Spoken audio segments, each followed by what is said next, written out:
जय जिनेंद्र जैन कहानियों के अंतर्गत आज की कहानी संकल्प शक्ति। दो मित्र थे, श्रेष्ठी मित्र। दोनों में बड़ी ही घनिष्ठता थी।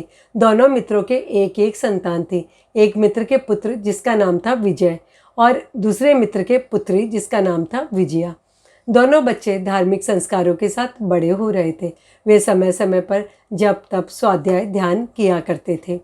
जब कभी संतों के दर्शन का मौका मिलता वे उसका लाभ अवश्य उठाते थे। दोनों बच्चे अभी बड़े हो गए थे। विजय और विजया की दोस्ती भी अपने माता पिता की तरह घनिष्ठ थी। एक समय की बात है, उनके नगर में संतों का पदार्पण होता है। विजय और विजया अपने परिवारजनों के साथ संतों के प्रवचन सुनने के लिए जाते हैं। संतों ने प्रवचन का आज का विषय रखा था विशेष रूप से ब्रह्मचर्य व्रत। उन्होंने कहा, ब्रह्मचर्य व्रत उत्कृष्ट तप के रूप में माना गया है।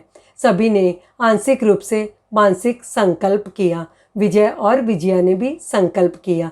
विजय ने संकल्प किया भाइयों की कतार में खड़े होकर कि वह कृष्ण पक्ष में ब्रह्मचर्य व्रत की साधना करेगा। विजया ने बहनों की कतारों में खड़े होकर यह व्रत लिया कि वह शुक्ल पक्ष में ब्रह्मचर्य व्रत की साधना करेगी। दिन बीतने लगे। ये संकल्प मानसिक था, इसीलिए किसी को भी किसी के संकल्प की जानकारी नहीं थी। समय बीतने लग गया। दोनों बच्चे बड़े हो रहे थे। अभी उनके माता पिता ने यह निर्णय लिया कि दोनों का विवाह कर दिया जाए और अभी दोनों का विवाह हो जाता है। विवाह होता है कृष्ण पक्ष में। विवाह के बाद विजय ने विजया के सामने अपनी संकल्प की बात रखी। एक बार तो विजया सुनकर अवाक हो जाती है और दूसरे ही क्षण वे बहुत खुश होती है। वह ये सोचती है, मेरे सौभाग्य कितने प्रबल हैं। विजय ने संकल्प लिया है कृष्ण पक्ष में और मैंने संकल्प लिया है शुक्ल पक्ष का, यानी सहजता से ही मैं आजीवन ब्रह्मचर्य व्रत की साधना कर सकती हूँ। वह विजय से कहती है, तुम उदास मत हो, निराश मत हो। मैं अनुरोध करती हूँ तुम दूसरा विवाह कर लो। इस पर विजय कहता है, तुमने मुझे समझा ही नहीं विजया। तुमने मुझे क्या इतना कमज़ोर समझा है? हम दोनों मिलकर इस व्रत की साधना आजीवन करेंगे और ये बात हम गुप्त रखेंगे। जब हमारे रहस्य का उद्घाटन हो जाएगा उसके बाद हम साधु जीवन स्वीकार कर लेंगे।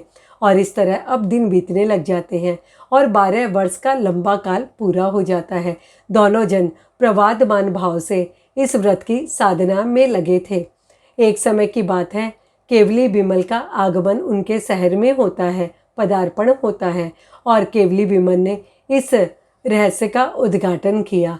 जब रहस्य का सबको पता चलता है, विदित हो जाता है, तो विजय और विजया ने अपने माता पिता से आज्ञा लेकर साधु जीवन को स्वीकार किया और इस तरह संकल्प के बल पर अपनी संकल्प शक्ति को मजबूत रखते हुए उन्होंने आजीवन ब्रह्मचर्य व्रत की साधना की, जो कि आदरणीय हम सबके लिए प्रेरणा स्रोत है कि यदि हम संकल्प ग्रहण करें तो हमारे में इतनी शक्ति हो कि हम उसका पालन अंत समय तक कर सके। जय जिनेंद्र।